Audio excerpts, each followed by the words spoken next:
I will never forget the scream.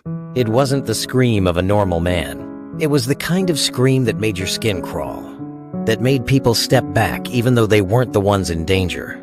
It came from Bayo, the boy who once had everything. And the reason for the scream? Because standing before him, powerful and untouchable, was the very boy he used to mock in school. The same poor boy with torn uniforms. The one he laughed at for coming to class barefoot. Now that poor boy was governor of Lagos. And Bayo? He was nothing.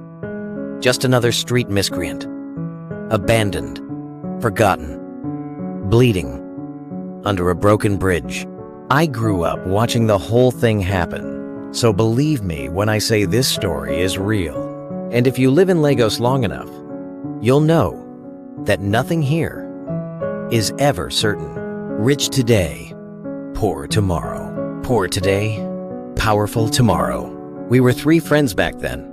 Me, Bayo, and Tunde. Our school was a mix of children from every kind of family. Some were dropped off by drivers, others trekked barefoot from far away. Bayo was the rich one. His father owned lands, cars, and businesses. His mother wore lace and gold every Sunday. When Bayo entered the classroom, even the teachers smiled differently. His uniforms were always new, his shoes always shining. He smelled of imported perfume, while most of us smelled of sweat and dust. Then there was Tunde. Tunde came to school wearing the same torn uniform almost every day. Sometimes his shorts were so ripped that teachers had to tie them with rope. He had no shoes. His bare feet were cracked, hard from walking on the hot streets. Sometimes other students laughed at him. Even teachers sighed when they saw him. But here's the shocking part. Tunde was the most brilliant boy in the entire school. He answered every question. He helped other students with homework. His notebooks were always full, even though he borrowed pens and begged for paper. And me? I was just in between. Not rich like Bayo, not as poor as Tunde. I wore my brother's old uniforms, managed my way through. But I saw everything clearly. When it came time to choose a head boy, everyone knew Tunde deserved it.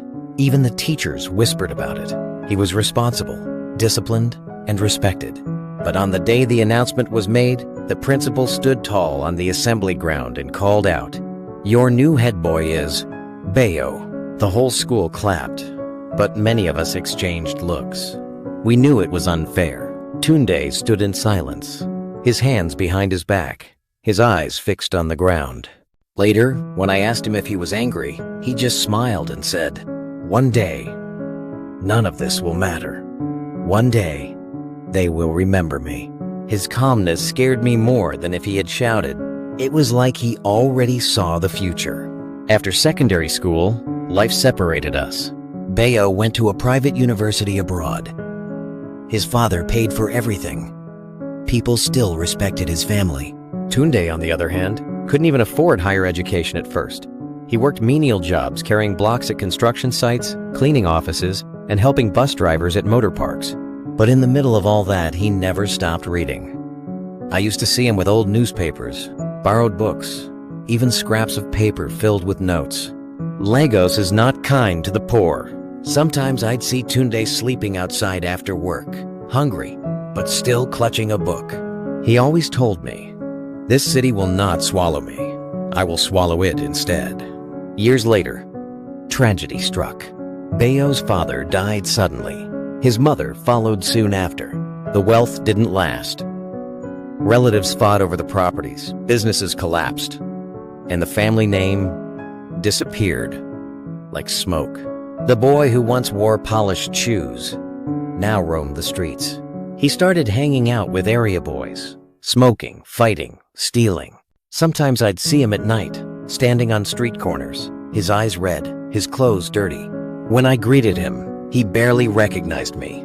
The pride was gone. People whispered about him.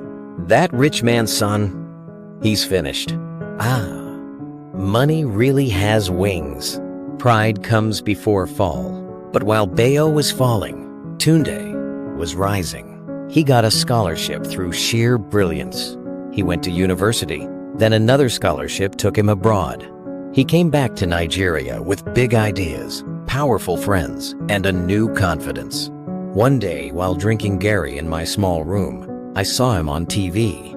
He was speaking at a political rally. People were shouting his name, and then I realized Tunde was running for governor. I almost dropped my cup. The boy who once had no shoes was now shaking hands with kings and leaders.